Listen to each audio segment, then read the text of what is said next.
frankly, I'm shocked.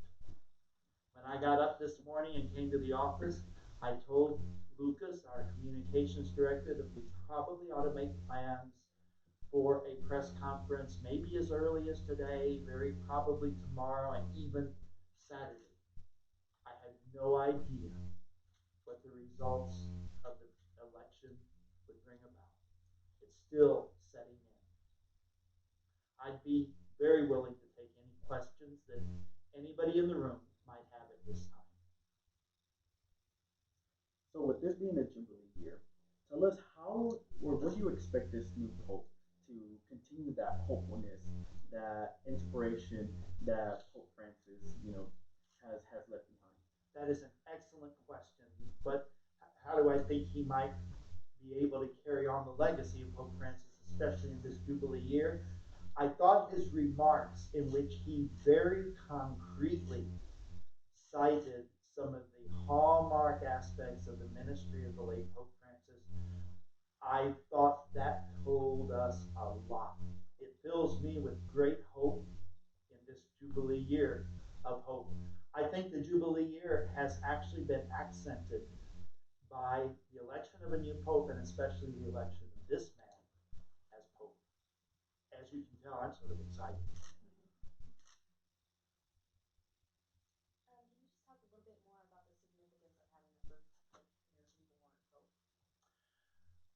The significance of having the first American-born Pope, I think we have to be very careful about, because we don't want to turn this into an American festival.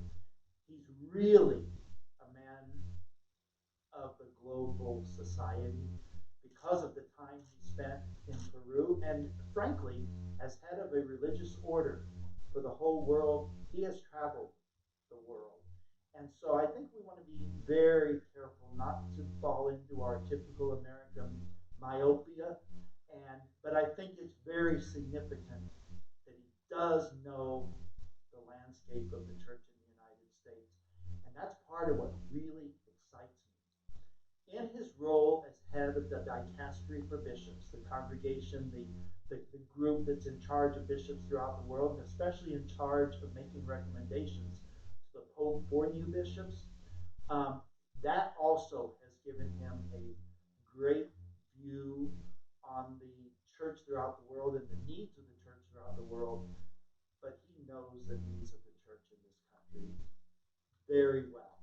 But again, caution, he's for the universal church above all. I was surprised he didn't speak English, but I think he was sending a signal.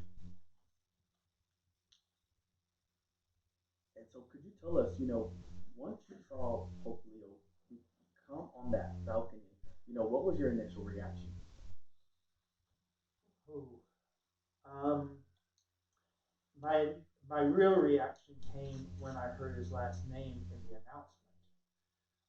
I let out a yell that kept me from hearing what name he had chosen, because I couldn't believe it. When he came out, I thought he had a very comfortable demeanor. I thought Pope Francis, when he came out on the balcony, looked scared to death. Pope Leo did not look scared to death. It doesn't make him any better than Francis, It's just different. I really noticed his American wave rather than the European, and like so many popes have done. He was doing what we do. And that really made me feel a kinship with him, and made me confident that he does know us as United States people. Does that help? Yes, absolutely. It's still surreal. Yeah, I was in the square when Pope John Paul II was elected, and this is reminiscent of that for me. Except I'm now in the United States when a citizen of the United States is elected Pope. Then I was in the square as a non-Italian when a non-Italian was elected Pope. So this is very reminiscent for me. And of course, I've been on pins and needles because of my role in the church as a co-worker. He is first among equals, and so he's a brother bishop, as he mentioned when he talked about his new Diocese of Rome, while referencing the diocese bishop of in Peru, which I thought was a very touching um, moment too. And with 1.4 billion Catholics worldwide getting to see this, you know, what do you think was their initial reaction to all of it as well? I don't know. Um, Certainly, there has been in my whole lifetime the belief that there would never be a U.S. citizen named Pope, at least certainly not for 250 years. Um, there is a lot of um, animosity towards the U.S. and U.S. citizens, and I think he's probably going to have to battle against that, which is why part of why I don't think he spoke English from the balcony today. Um, I suspect there is a sense of reserve in some parts of the world. I also think the Cardinals knew very well what they were doing, electing somebody from the United States in 2025. Um, how do you see the news Pope's message resonating with the diverse needs of the perspectives within the Catholic Church? I heard one news outlet say something that I thought was very important. How many times did he use the word pace or paz, which we translate as peace? That was the first thing he mentioned. Peace be with you. And those are the words that Jesus spoke on the evening of his resurrection when he went through the closed doors to the gathered apostles. And I think that speaks volumes. I mean, look at what's happened in India and Pakistan in the last 48 hours, for example. We all know what's going on in Israel and Gaza, and that's why there was some talk about Cardinal Pizzaballa perhaps being papabile or, in the forefront. I sort of thought that's who had been elected. I thought the election came relatively quickly. As polarized as the church and our society and our world is right now, I really thought it would happen tomorrow morning. So that means it probably happened about 3 or 4 ballots sooner than I would have expected, which I think is a great sign. As I told some of the staff as we were watching the announcement, he made an impression in the last 10 days. Because those 10 days are so important. It is said that those 10 days in preparation for the last conclave are what made Bergoglio Pope Francis. Um, I wouldn't. I think Cardinal Prevost had already made a mark, but I think he really must have stood out um, to have been elected, and to be elected as relatively soon as he was. It's still stunning. It's still stunning.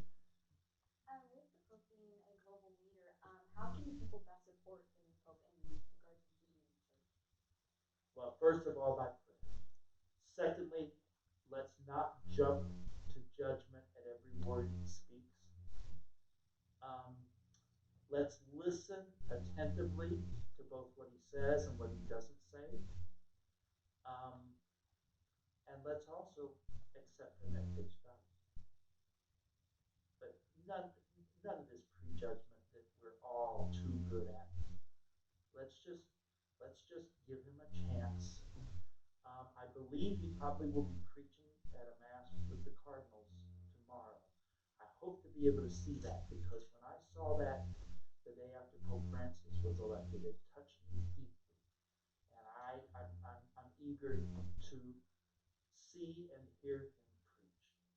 His words today were masterful. In fact, a media outlet I was watching thought that was probably why it took so long for him to come out on the balcony. What I was amazed at, having been there for John Paul II, was the relatively brief time period between the time of the announcement and his presence on the balcony. I was tired of waiting between the smoke and the announcement. I mean, pins and needles doesn't even describe it. And so, you spoke about how he didn't speak English, but he did speak Spanish and he spoke, obviously Italian and everything else. Why do you think that was so important that he did that or did so? Well, first of all, he had to speak predominantly Italian because he was elected as Bishop of Rome. And you notice he even gave a special greeting to the people in the Diocese of Rome. Um, Italian is the modern language that is most used in the church. Even Pope Francis spoke Italian a lot because his family was from Italy. And so he was as comfortable in Italian as he was in Spanish. Um, Speaking Spanish, I think, was important because of his role in being head of the Latin American, I can't remember the name of the office.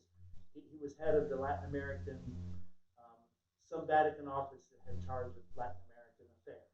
Okay, his history in Latin America. Also, um, I don't know what the percentage is, but the number of Catholics in the world that speak Spanish is enormous. He did not speak Portuguese, and that's another dominant language. He can speak Portuguese, I understand. Um, but again, I think it was also significant that he did not speak English. And I think it was prudent. I was hoping he would, but I think it was prudent. So we just touched a little bit on his like previous experiences, but what like experiences do you believe that it's gonna like help with his new like stepping into his new leadership? I think having been the elected leader of a religious order that's all around the world, I think that probably sets him up best for a smooth transition.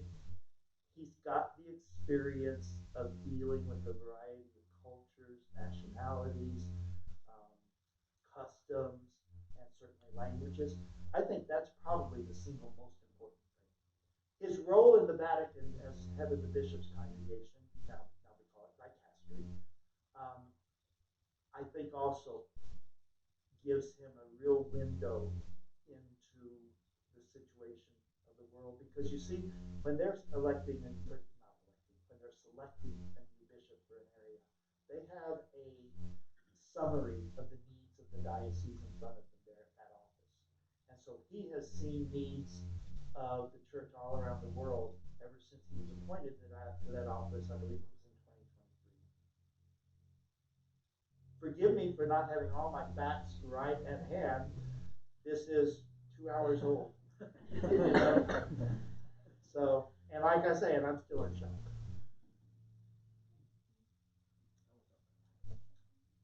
All right. Yes. What kind of shifts do you anticipate seeing here locally, here in the United States, with this change?